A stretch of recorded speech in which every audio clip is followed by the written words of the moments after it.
In the meantime, let's go now live to our first guest of the broadcast. Joining us now is Alvin, the president of Courage is a Habit. Thanks again for joining us here on Right Side. Matthew, it's such a pleasure to see you again. Thank you so much for having me back. Definitely. Thanks so much for what you're doing out there in the country. And one of the stories I heard that you're working on is that there are furious parents are now demanding the removal of federal funding for over 20 North Carolina public schools. Why?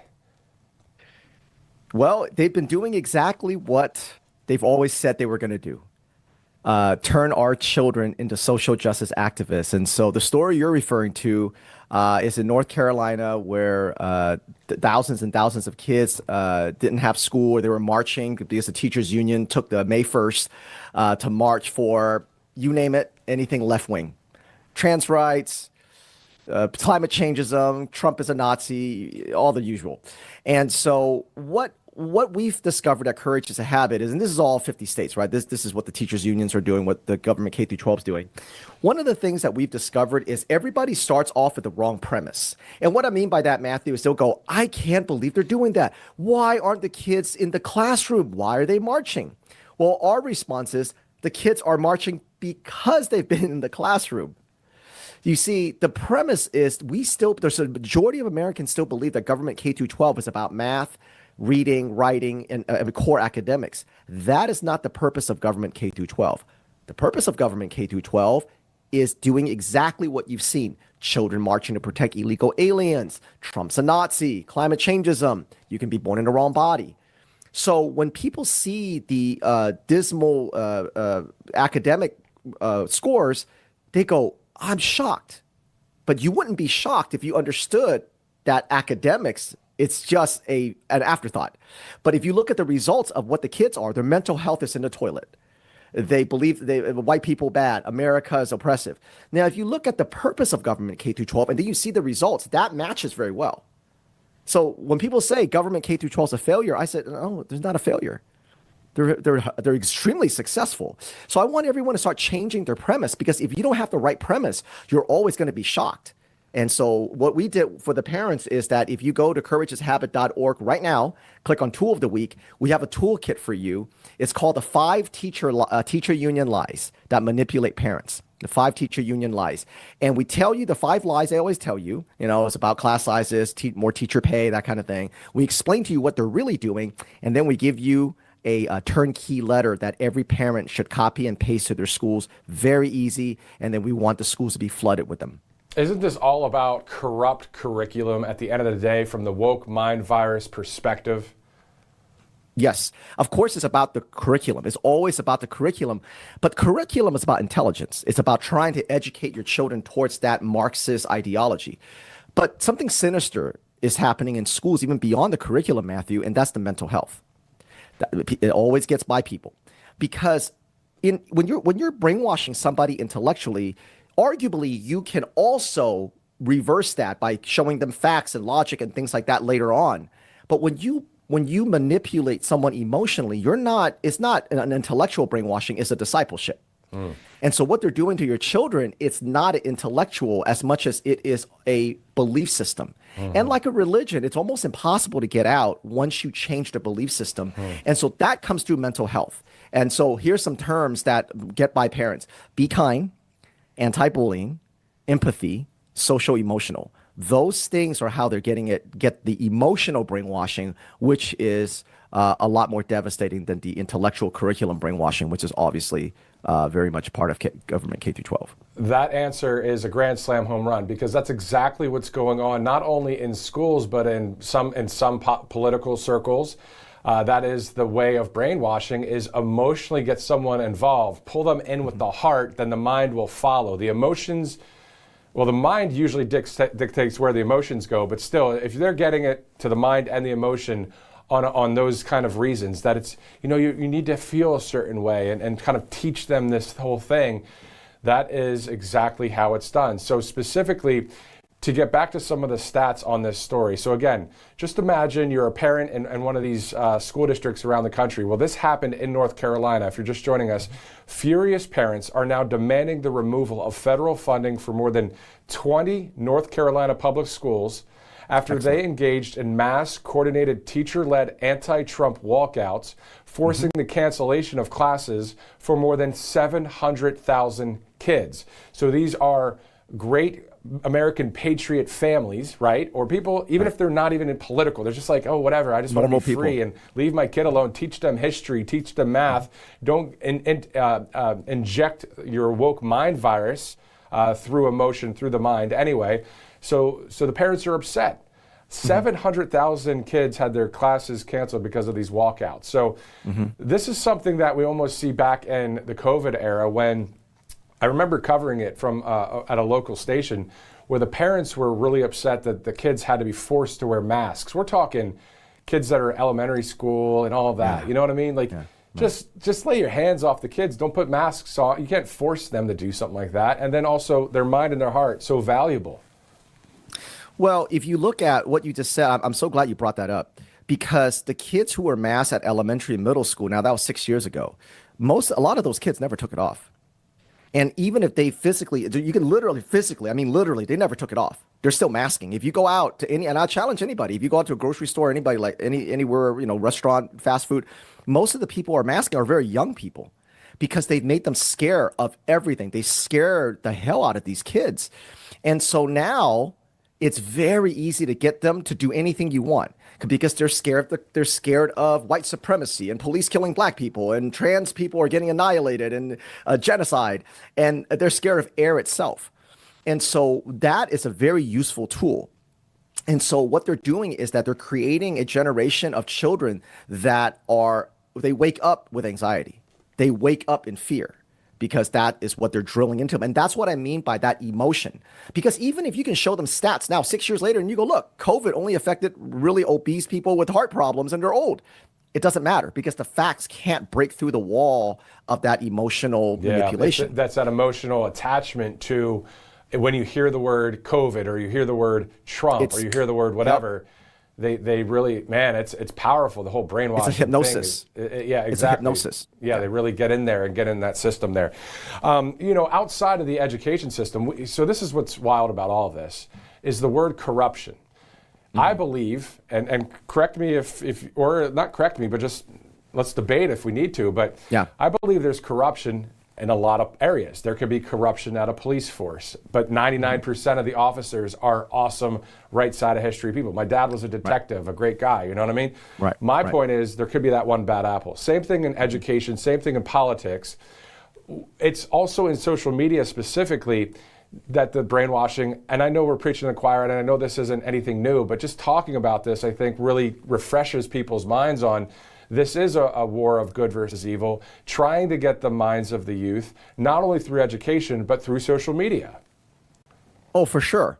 Because if your children are in government K through 12 for 7 hours a day, and then they come home and you have them on social media, there's no chance that their brain's ever going to come off of that. Wow. And now, and I want to point, and if you in your wonderful show, you've covered the No Kings protests quite a bit. I know that.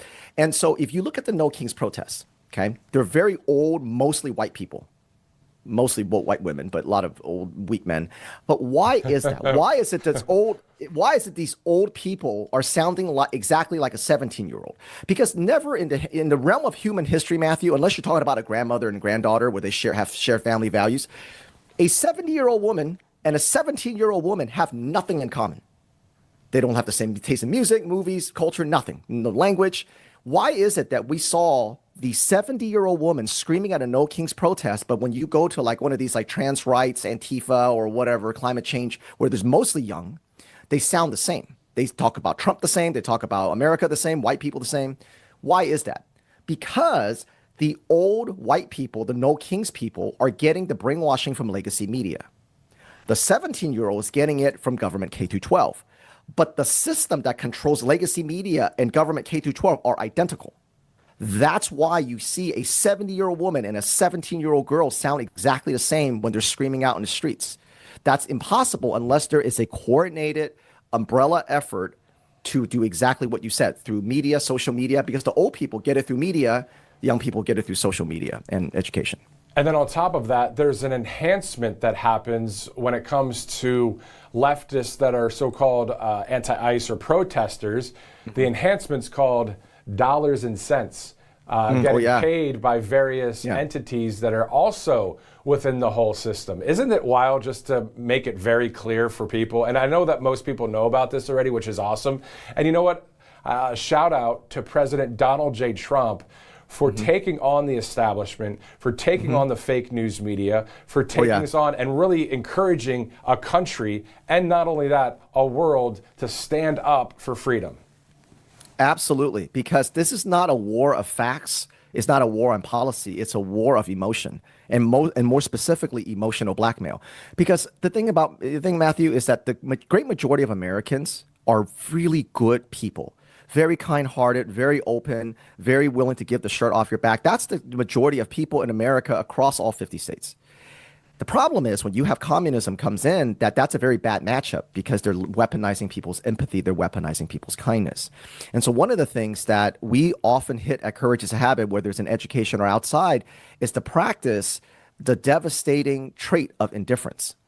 Because being indifferent is actually a horrible trait when it comes to your interpersonal relationships, because if you're indifferent, that can destroy your personal relationships really, really quickly, because nothing hurts more than telling a loved one that you actually don't care.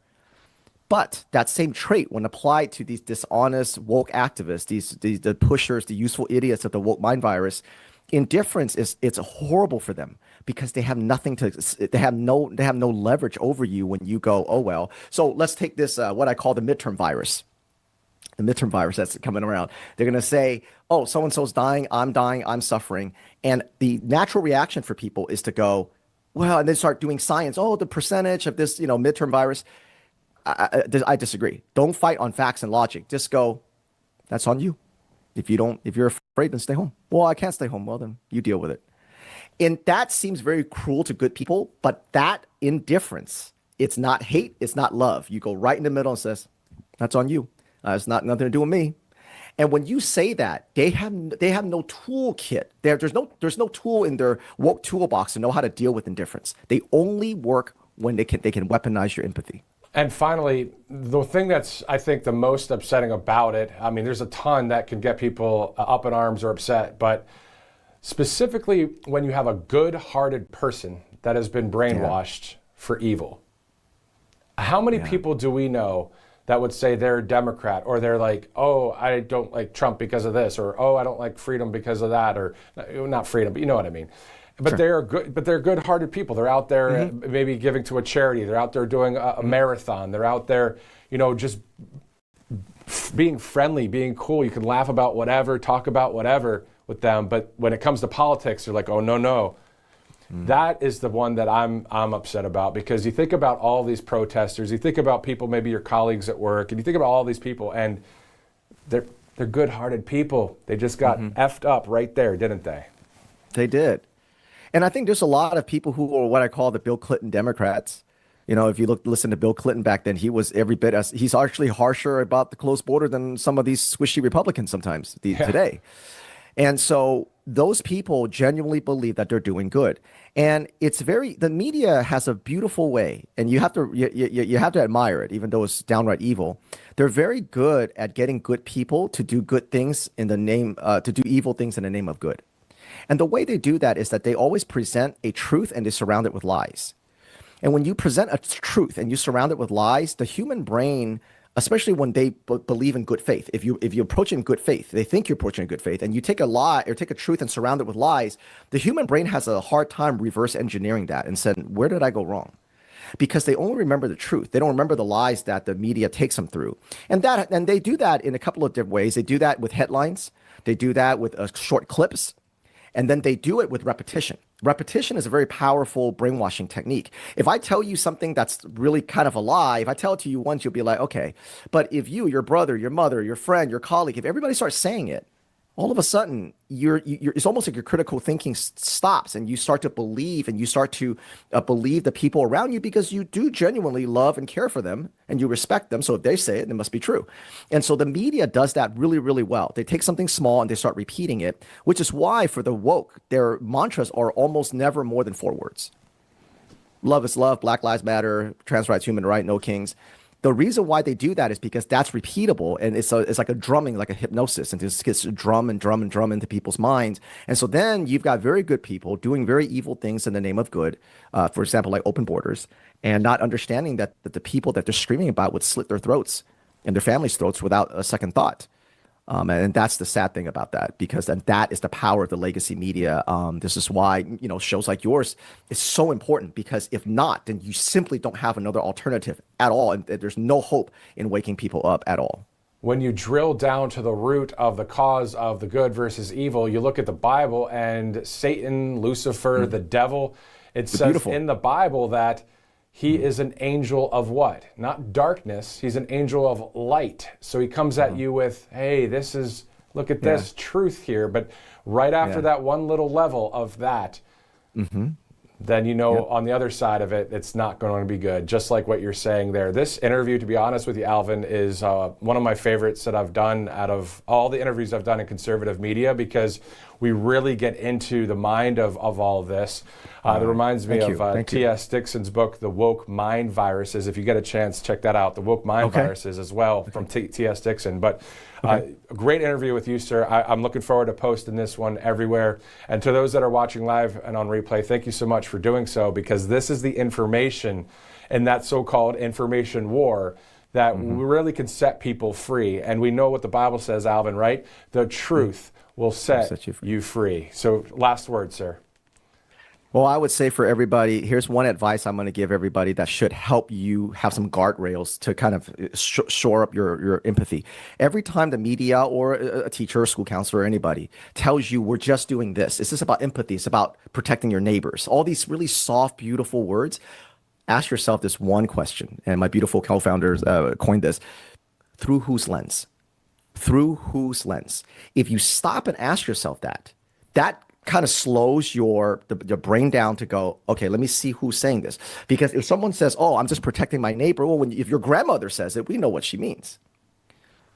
But if a Marxist say it, if a trans human rights person, if somebody who hates America wants open borders says it, that's a very different thing. Same thing with empathy, same thing with kindness.